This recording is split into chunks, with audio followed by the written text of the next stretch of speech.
आपण मैंने तेल और घीरे जलुवा दीप तो निश्चय देखिथे हेले आपण मैंने पानी रे जलुवा दीप भी कौन देखिं केबे भी देखि नथिबे।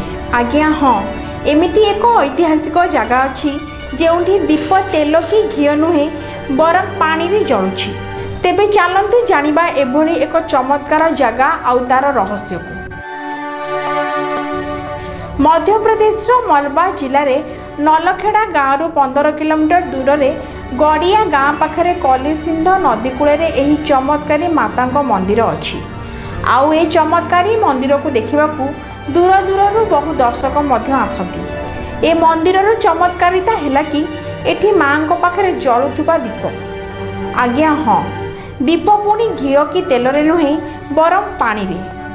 पिलादिनु ए मंदिर सेवा करुवा सेवक सिंधु सिंह सौंधिया कहवा अनुसार तांको माता स्वप्नादेश परठारु माता पाखरे दीप पानी रे ही जलुछि, से भी कलिसिंध नदीर पानी। आहुरी मान्यता अच्छी जे ए दीप केवल वर्षा ऋतु जाए जली थाए, कारण वर्षा ऋतु आसिले माता मंदिर कलिसिंध नदी रे बुड़ी जाए।